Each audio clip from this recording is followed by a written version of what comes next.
O'Shea, how's that little girl of yours doing? You been staying in touch? Everything going okay back here? Yeah, she's great, man. She's great every day. FaceTime, get to call her, see how she's growing. Every day is something new. Her mom tells me it's something different every day. So she's good. She's healthy. She has her 2-month checkup next week. So, it's all good. That's outstanding. Has it been as hard as you might have thought dealing with the absenteeism part of this? Yeah, honestly, I was thinking about it today. Just the amount of stuff that I'm actually going to miss, because I have, little cousins that I was able to see grow up. But now I have my own daughter. It's obviously a different feeling. And, the fact that I'm going to miss some of those things, definitely hits home. But, I know that my family and her family is back there supporting. So, we're all good. That's great news. That's great. Glad to hear that.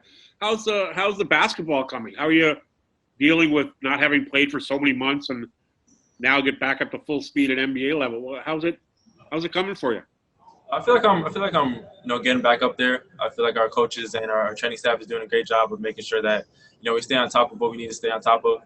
Honestly, the way that we were practicing, it doesn't even feel like we missed a beat. And that I give credit to our coaches and like I said, our training staff. Guys get in and they get their treatment and they do everything they got to do to make sure that when it's game time, we're able to stay up to speed. So I feel like basketball-wise, we're doing great, and myself, I feel like I'm ready to go. That's great. Thanks very much for your time, O'Shea. No problem. Thanks, Doug. Next, we'll go to Michael Grange from Sportsnet.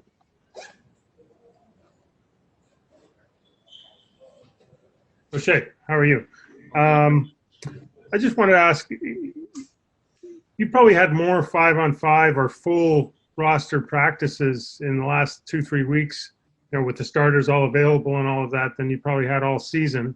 What's that been like for yourself as a young player still early in the pro game to actually get a lot of practice time either on the floor against or with Kyle and that group of players? That's probably a different experience for you. Yeah, for sure.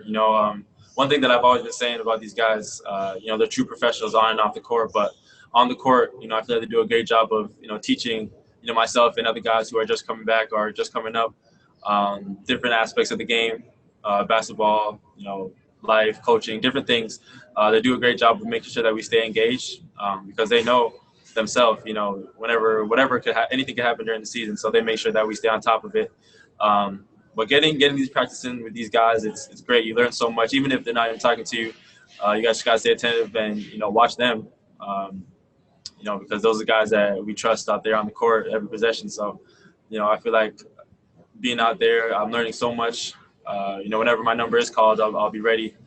Just because of these, like you said, these past couple of days or weeks with being able to practice with them. The compare that to the middle of the season during January or February or something.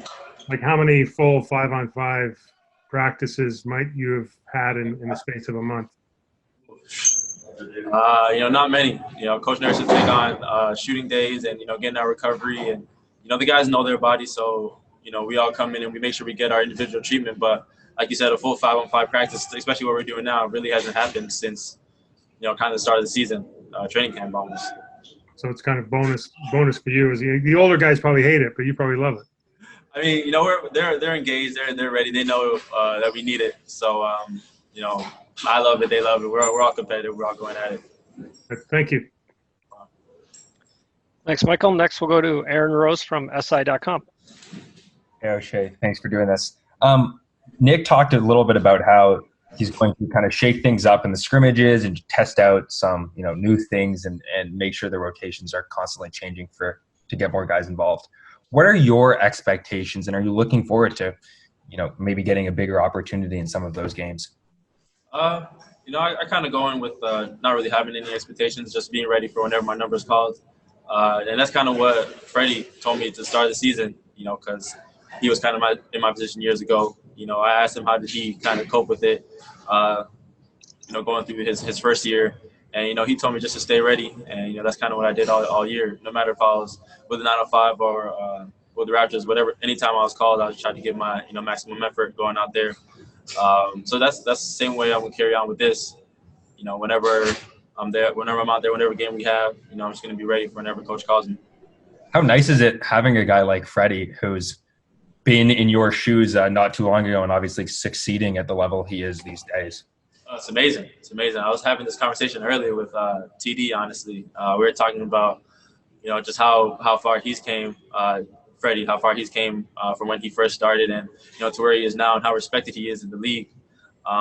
So having him kind of as a guy to look up to, it's amazing. I think that it's definitely a benefit that most rookies don't really get. A guy that's kind of made it from really the bottom, I guess people could say, and then to where he is now. Most rookies don't really have that luxury. So I definitely am very grateful for having him as a guy to look up to, for sure. And last one, if I can ask one more, how do you think that's part of what makes the Raptors program for development so successful for young guys like yourself, is that they have guys they can look up who have been in their shoes in the past? Yeah, for sure. I feel, if you're with the Raptors and, you kind of don't get where you need to be, I feel like that's kind of on you, honestly. Our coaches are so willing and ready to be in the gym with you, and, our older guys are also willing and ready to teach as well. So if you're not really listening, you're not putting in the work, that's kind of on you. So it's definitely a plus and a bonus, being in this organization, because everyone's so key in on development. Thank you. Next, we'll go to Lewis with Raptors Republic. Hey, Oshae, good to talk with you.